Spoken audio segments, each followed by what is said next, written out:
Shine on, you crazy Grand Seiko dials. Time and tide waited for Hodinkee, and I give you my 2 cents on the state of the industry. It's episode 87 of A Week in Watches, a semi-weekly look back at new releases and interesting stories from the watch industry. I'm Zach Weiss, co-founder of Worn & Wound, and I'll be your host today. Geneva Watch Days is just 2 weeks out, and though I won't personally be in attendance, I can't wait for it, as that will basically mark the return of the industry from its European vacation. So this week, we only have a couple of watches to talk about, and then I address some questions from the Worn & Wound Plus Slack community. Yeah, well, kind of. But before we get there, did you know that next week, starting August 19th, is National Aviation Week? Well, I didn't either until just a few days ago. But since flying, piloting, and travel are such integral parts of the watch industry, we've decided to celebrate it at the Wind-Up Watch Shop by focusing on the amazing and diverse selection of pilots' watches we stock. From Fliegers to contemporary Anna Digi designs, there's likely one that speaks to your inner aviator. Head over to windupwatchshop.com to check out the festivities starting August 19th. Okay, Grand Seiko sparkles with some new US exclusives. Grand Seiko's back doing what Grand Seiko does, which is bring out some very pretty limited editions with a sort of poetic, if slightly confusing meaning, and then limit them to just one region. Thankfully, that region this time is the US, so those of us stateside are in luck. Sorry, rest of the world. Labeled the SBGA 507 and 509, these 44GS spring drive models were created to celebrate a trio of similar limited editions that were released in 2018 when the Grand Seiko of America Corporation was established. That trio consisted also of 44GS spring drive models, one in platinum, one in rose gold, and one in steel. Common between them, other than the movement and the K-shape, was the use of the Kirazuri dial texture. Kirazuri refers to a type of traditional Japanese woodblock printing that utilizes mica for a sparkle effect. The Grand Seiko concept appears almost as a linen texture with tiny fibers crisscrossing throughout, the ridges of which create a slight sparkle. On a personal note, this is one of my favorite Grand Seiko textures along with the Mount Iwate, as the effect is very subtle yet appealing. This is what's featured on my SPG W277, another US exclusive limited edition from a few years ago. And I very much enjoy how it's not like any other dial, yet not so dramatic as to be the center of attention. I found the heavier textures can get tiring after a while. So what does this have to do with the new watches? Well, the SPGA 507 and 509 also feature said texture, so along with the case and the movement, they are sort of an extension of this original series. It's worth noting that the SPGA 387, which was the steel model in that original trio, is one of the more collectible Grand Seiko LEs, still retaining a decent value. So it's a trio worth revisiting. In terms of the new models, the dials are inspired by the changing skies over Lake Suwa, a favorite inspiration for Grand Seiko that is located near the Seiko Epson Shiojiri factory where spring drive watches are made. Because you see, these watches not only celebrate the trio of limited editions from 2018, but also the 20th anniversary of the spring drive 9R64 caliber. Grand Seiko loves to layer meaning. As such, you'll find the 507 features a medium dark blue that is suggestive of early evening over Lake Suwa, and the 509 a dusty rose that speaks to early morning over Lake Suwa. Am I the only one that wishes the reference numbers on those were reversed so morning came before evening? Does this kind of stuff matter to anyone but me? Whatever, these happen to be two of the more beautiful colors Grand Seiko has deployed in some time. The blue being neither the ice or midnight they tend to go with, but rather a true, almost dark denim blue. And the dusty rose, which has an earth tone quality, is neither the soft pinks nor the dark reds that they have typically embraced. I'd have a hard time picking between these two, not to mention all of the other versions of the 44GS spring drive. Should one of these two suit your fancy, and you are stateside, they are available at Grand Seiko boutiques, select ADs, as well as their online boutique, and are priced at $5,600, which includes a bracelet. They're limited to 300 units per model. Unfortunately, both are currently showing as out of stock online, but that doesn't mean they are sold out at boutiques quite yet. Hodinkee revives an old complication. I have to give credit where credit is due. Hodinkee's collaborations with TAG Heuer have been by far the best looking watches TAG has released in memory. First, there was the Skipperera, which conceptually revived a mythical vintage Heuer with fantastic colors, and then the Carrera Dado, which brought back another odd old design that put the date at 9. It's a personal favorite Heuer reference as well. Both featured just Heuer on the dial and seemed to wake the mass market luxury titan up to the value of the enthusiast community. Perhaps proving this, in the years since we've seen the launch of the Glassbox Carrera, which still is the most successful merger of old and new watch aesthetics a brand, particularly a luxury group brand, has pulled off.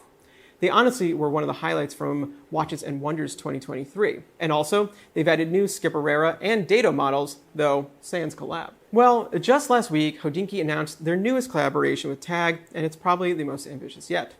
Called the TAG Heuer Carrera Chronograph Seafarer X Hodinkee, it's a spiritual revival of a highly collectible Heuer from the 1960s, the Abercrombie & Fitch Seafarer. Yes, this watch was made for and branded as Abercrombie & Fitch, which at the time was a sporting goods store along the lines of Orvis or L.L. Bean, and not the brand you associate with the worst people in your high school class.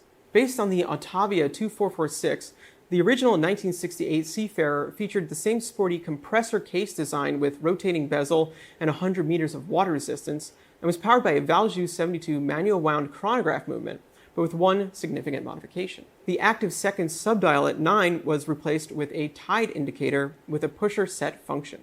Tide indicators are basically moon phase discs with special markings.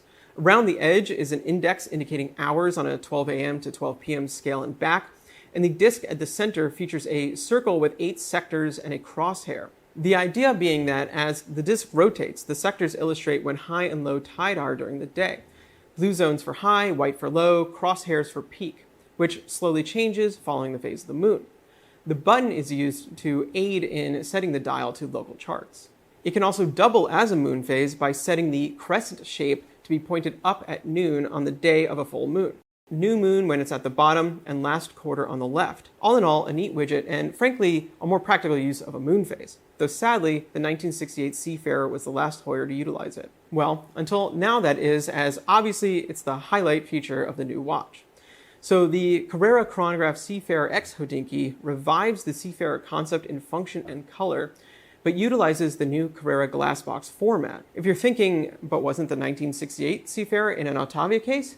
You'd be right, and yet there is precedent, as Seafarers between 1963 and 1968 featured the iconic 2447 Carrera case that the glassbox references. It's a bit confusing, as they could have used a colorway that referenced the Carrera version rather than the later Ottavia one, but unless that level of minutia really matters to you, it doesn't make the watch any better or worse.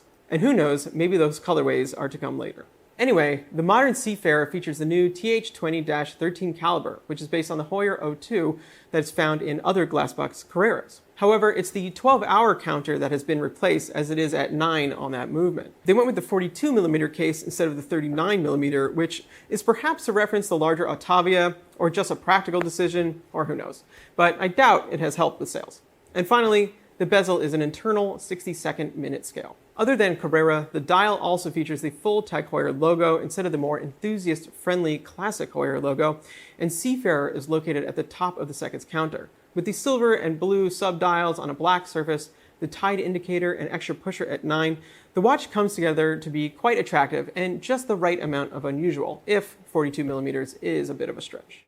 The Carrera Chronograph Seafarer X Hodinkee is priced at $7,950 and is limited to 968 units. It's available through Hodinkee's online shop as well as TAG retailers. Okay, is the watch industry all right?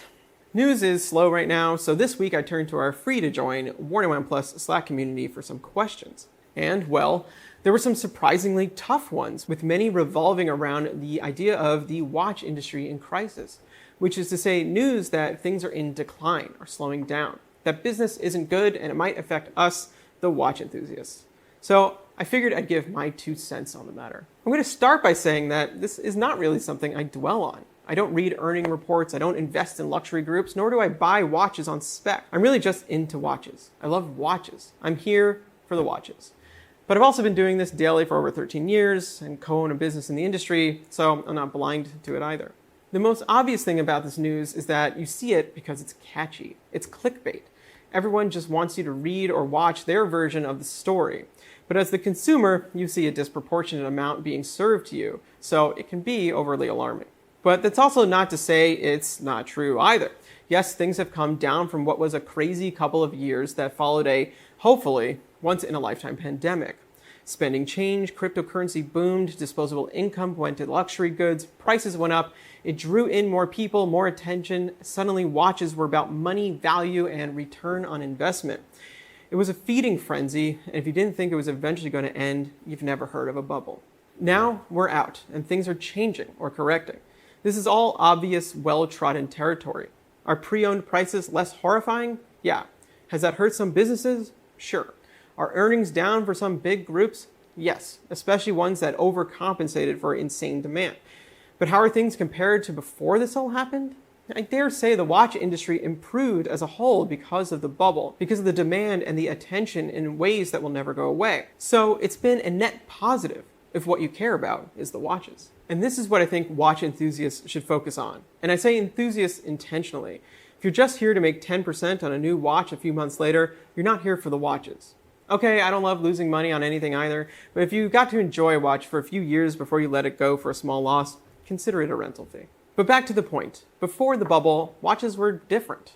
Now they feel better made, especially those by micro brands.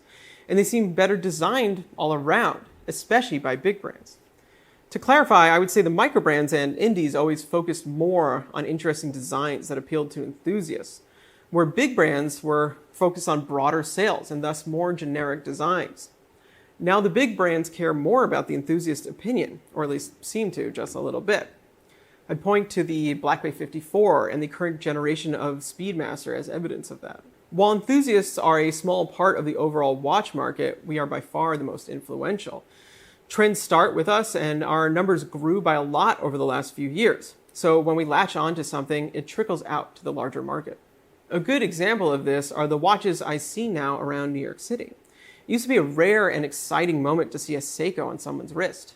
Now I see all sorts of things. Just the other week, I saw a Ming, a Vair, a vintage Rolex, and a Smith's W10 within a few days all on the subway.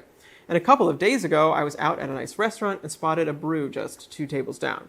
I think that's pretty amazing. The other thing to keep in mind is that this news of crisis is only being written about because it affects the largest brands. But is it really a sign of what's happening to everyone? I'm not so sure. Christopher Ward, for example, claimed an 80% growth in sales last year and are on track to do the same this year. And Baltic is opening showrooms around the world. And these aren't the only brands we talk to that are continuing to do well, if not better than before. To wrap up my rambling train of thought here, this is how I see it. Things went crazy for a while, but are coming down, which is affecting a certain segment of the industry, and definitely has not been great for some folks out there. But in terms of the state of things, there are more watch enthusiasts than ever before, as well as far greater awareness of the watch industry. For brands that are able to continue to make product that people actually want, there's still a market for it. I actually think things are primed for the smaller brands to continue to grow and impress, as uniqueness and novel, perhaps even daring ideas are more important than before. So that's what I'm hoping we'll see. Let me know what you think in the comments. And that's it for episode 87 of A Week in Watches. Stay cool, like and subscribe. See you in the future. It's a spiritual revival of a highly collectible Heuer from the 1960s, the Abercrombie and Fitch oh my God. Is there like none of these are real words?